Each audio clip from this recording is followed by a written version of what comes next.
Aquí tenemos algunas características de los requerimientos, las cuales ya ustedes conocen por explicación anterior, así que vamos a referirnos a ellas rápidamente. En primer lugar, el requerimiento debe ser especificado por escrito. Ya nosotros sabemos que como todo contrato o acuerdo entre dos partes, hay que llevar un documento formal de los requerimientos que sirva para las validaciones en caso de que surjan conflictos entre las partes. En segundo lugar, el requerimiento debe ser posible de probar.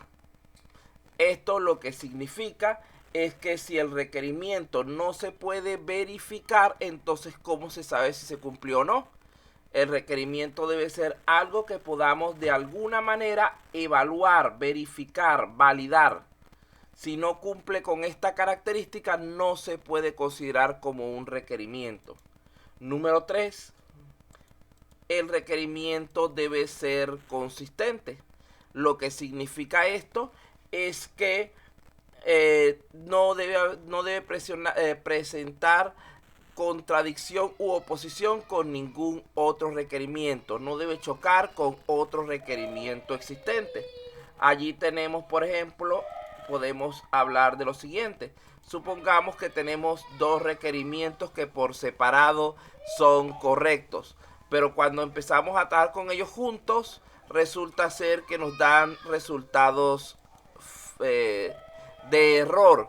En este caso decimos que esos requerimientos son inconsistentes porque presentan algún tipo de choque o colisión entre sí. Se supone que la salida que debíamos recibir, ya ustedes saben que si combinamos amarillo con azul deberíamos recibir verde y estamos recibiendo otra respuesta. Por lo tanto debe haber algún choque, algo que esté de tipo contradictorio entre esos dos requerimientos, porque si trabajan correctamente por separado no deberían tener problema de otra clase, sino de inconsistencia cuando trabajan juntos. Aun cuando los requerimientos sean adecuados por separado, es necesario evaluarlos en conjunto. Un requerimiento puede tener un efecto adverso o inadvertido sobre otro.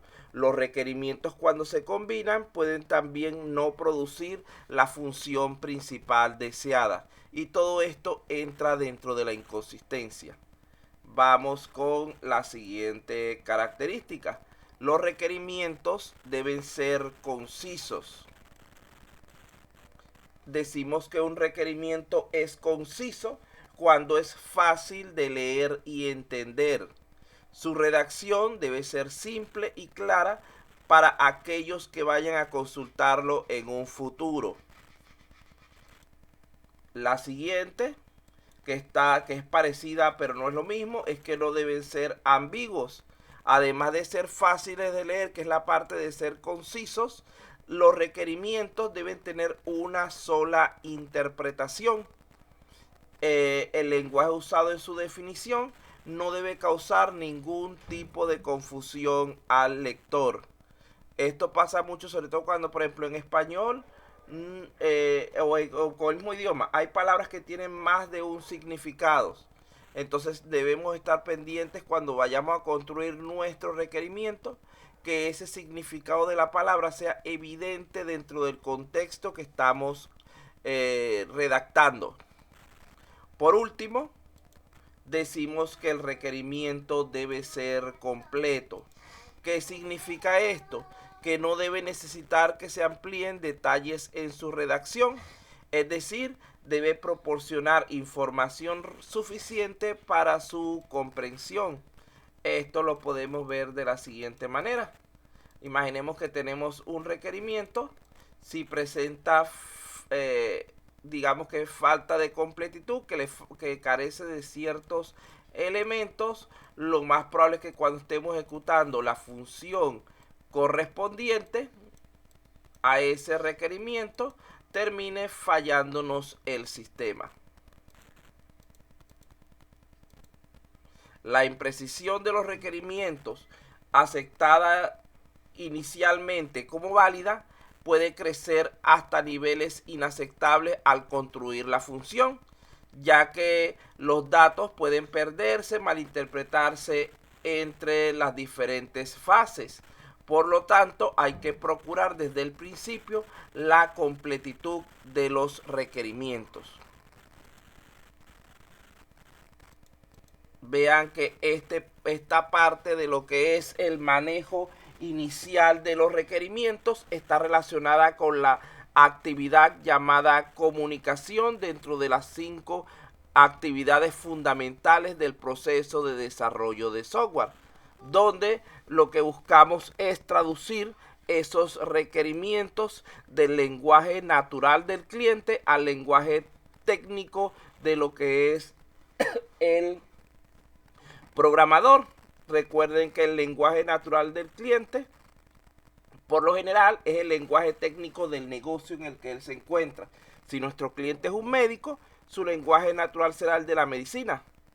Entonces la gestión de requerimientos comienza desde el primer momento en que nos reunimos con el cliente, es decir, en la actividad de comunicación, y solo termina cuando el sistema es retirado de operación, ya que en todo momento pueden surgir cambios debido a nuevas necesidades del cliente o del entorno.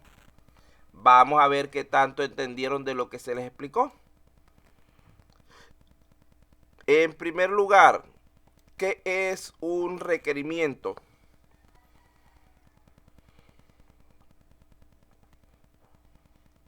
Guevara Montes John, ¿qué es un requerimiento?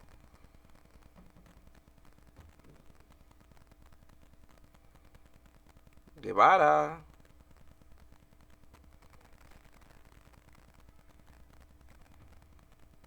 Se durmió Guevara. ¡Guevara! Bueno, Guevara no está. Vamos a ver quién sigue aquí en la lista. Hualpacuna. Ah, no tiene audio, dice aquí. Bueno, Hualpacuna. Tampoco tiene audio. Ajá.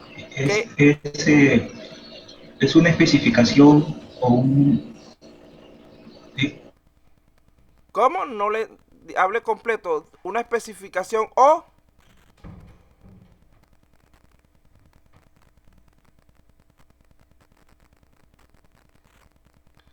Una especificación o... Bueno, vamos a pedirle ayuda aquí a alguien. Ramos.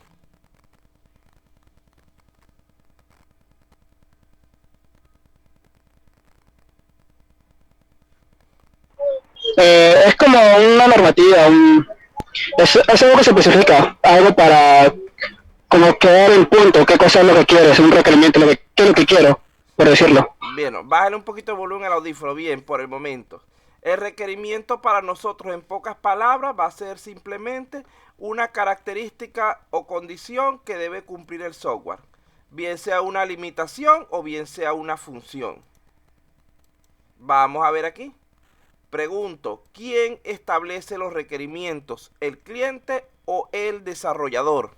Señor Tinoco.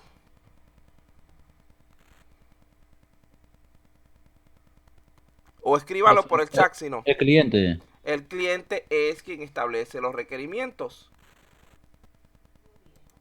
Muy bien, vamos a seguir con otra preguntita por aquí.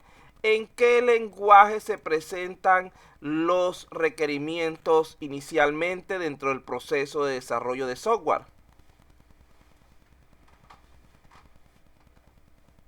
¿Será en el lenguaje técnico del desarrollador o será en el lenguaje natural del cliente?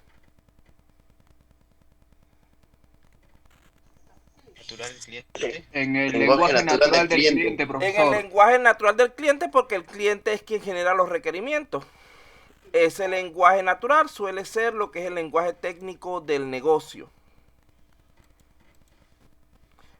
¿Cuáles son los tipos básicos de requerimientos de los que hemos hablado hasta el momento? ¿Cuáles son los dos tipos de requerimientos a los que hemos hecho referencia hasta el momento? Ahí está. Funcionales y no funcionales. Exactamente, Funcionales y no ya que el funcionales. amigo tiene abiertas las diapositivas. Muy bien.